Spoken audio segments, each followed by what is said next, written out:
Hi, my name's Cassidy Dunbar, and I will be telling you about my art portfolio from this spring semester.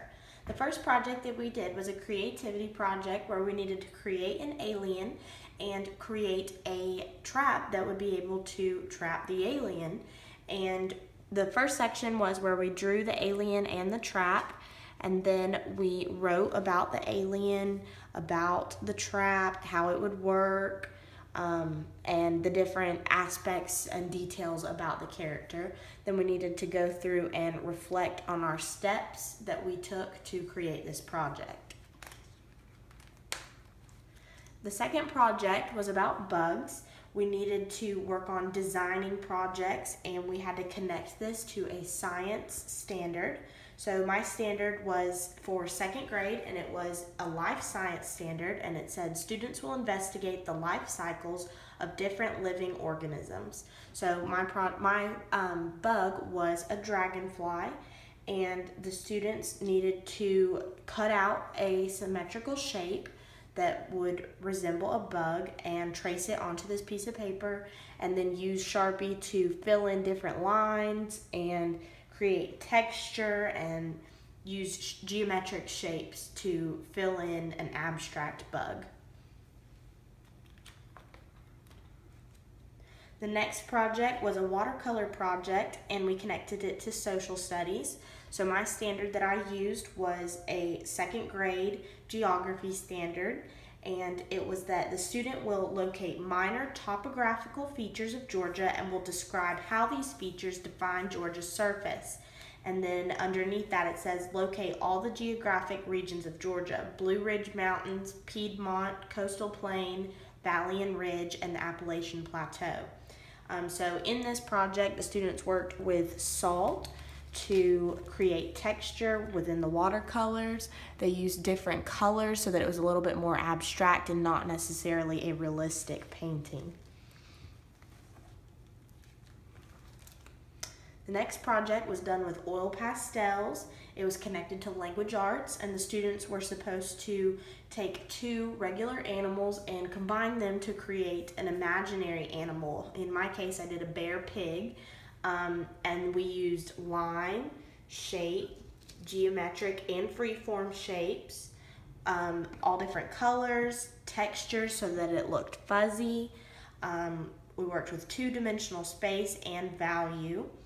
I really enjoyed working with oil pastels. I thought it was something that was a little bit out of my comfort zone. So that's the bear pig, and then the students also wrote a one-page paper about the animal that they created. The next project was a printing project. It was connected to math. So my math standard was describe objects in the environment using names of shapes and describe the relative positions of these objects using terms such as above, below, beside, in front of, behind, and next to. And this is a kindergarten standard, and this project was created by cutting the edges off of a styrofoam plate and laying out a pattern on that styrofoam shape, coloring in the shapes on the styrofoam plate with markers to create a design, and then I wet the paper and used the styrofoam plate as a stamp to stamp that on to this sheet of paper, and so this is the stamp that I got. That was a printing project. The next project was a mixed media project. We were to create puppets out of brown paper bags, and it was to be connected to social studies and history. So my social studies standard was first grade. It was a history standard, and it states that the student will read or listen to American folk tales and explain how they characterize our national heritage. The study will include John Henry, Johnny Appleseed, Davy Crockett, Paul Bunyan, and Annie Oakley. And this character is Paul Bunyan. He's got his axe that's created with a pipe cleaner. He's got his mustache, and I used different color cardstock and construction paper to create that. You can put your hand in him and use him to talk, and I feel like that's a good way to get younger students involved with learning about historical characters. This project was a drawing and shading project. It was connected to math, and the math standard that I chose was relate volume to the operations of multiplication and addition and solve real-world and mathematical problems involving volume. So obviously three-dimensional objects such as a pot in my picture can hold different amounts of volume of different liquids, etc. So we worked with lines, shape, we worked with texture, three-dimensional space this time, and value, going from the darkest value to the lightest. I really emphasized with the light coming from this direction. I feel like it has a sense of unity and it is balanced. I really enjoyed this. It was definitely different, and I feel like it is something that a lot of people feel like is more art and not necessarily a craft project. So I feel like that is something that would be really good for advanced artistic students. The final project that we did was a three-dimensional project.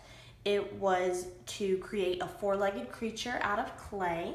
And this creature that I created was a rhinoceros. It was connected to a science standard, and the main part of the standard says that students will identify factors that affect the survival or extinction of organisms such as adaptation, variation of behaviors, and external features. So one of the bullet points underneath says identify factors that may have led to the extinction of some organisms. So with my rhinoceros, obviously I was talking about the ivory tusk on the front of his face. I really enjoyed working with clay. I used to play with it when I was younger. And this was made out of Model Magic by Crayola.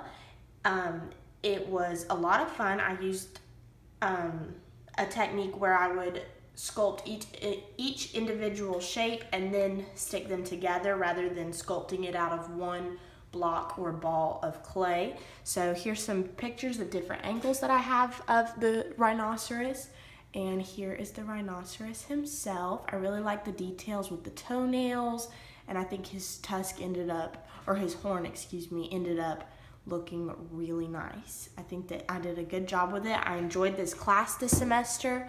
I feel like it is very important for us to use art in our everyday classrooms, and I hope you've enjoyed my video. Thank you.